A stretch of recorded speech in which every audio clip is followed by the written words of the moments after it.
Hi everyone, this is Ozzy Martinez with Financial Flight Plan, and today we'll be going over the credit components that are provided by Intuit's personal finance app, Mint. So without further ado, I'd like to start off by mentioning that Mint provides your TransUnion Vantage Score.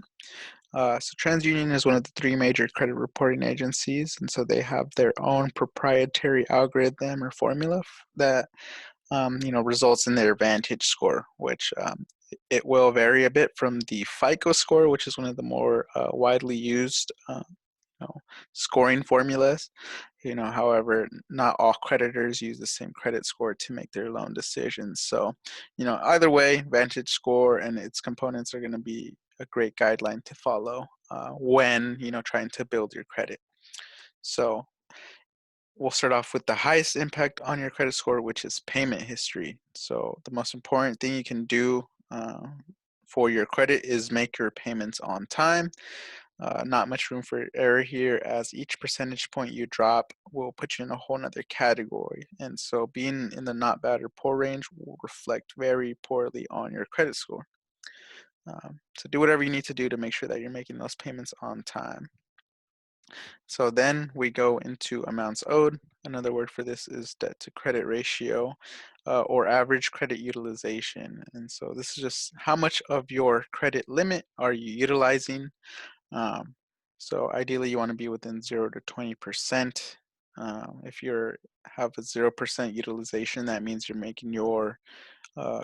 paying your credit card off in full every month. And so this is an average across all of your credit cards as well.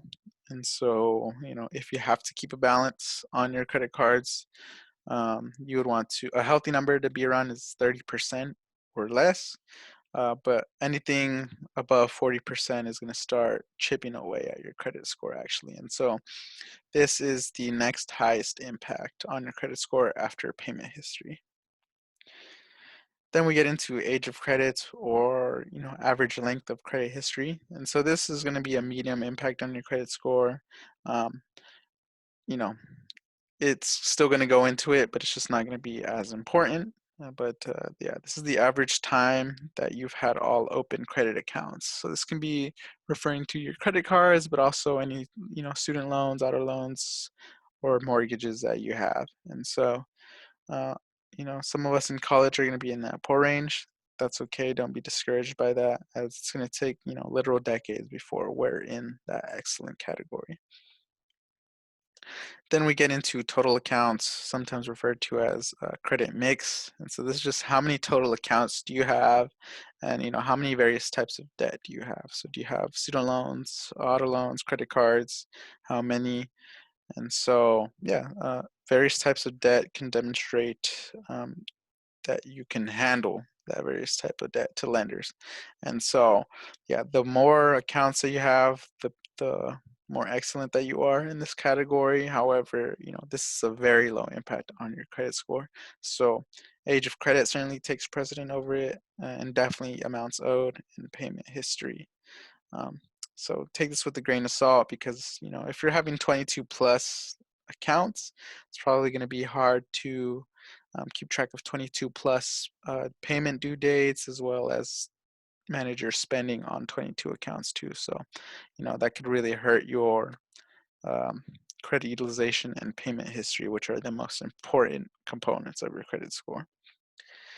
Then we have credit inquiries, which refers to hard inquiries. So that's when you authorize a lender to run your credit score when you're applying for a new line of credit. And so this doesn't refer to your soft inquiries, which is when you yourself check your own credit score, either like on Credit Karma or your personal banking app. Um, so yeah, try not to make as many hard inquiries within a given time frame. They stay on your credit history for about 2 years. So you don't want to go around making too many hard inquiries because it may raise red flags to lenders. But again, it is a rather low impact on your credit score. And so TransUnion also includes derogatory marks on their Vantage score. So this refers to things like accounts in collection, default, liens, and bankruptcies. And these could have a really high impact on your credit score, an adverse impact, right? So ideally, you would have none of these, but things happen, things that are out of our control, and so it does happen. Um, However, you could always bounce back from it and just refer to the other credit components to try to rebuild. But yeah, this is included on there, and so it's important to be wary of it because lenders are definitely wary of derogatory marks. But that concludes our credit components presented by Mint. If you have any questions or concerns or anything to add yourself, stay connected with us, email us, or reach out to us on Facebook, Instagram, Twitter at UOregonFinAid. Thank you.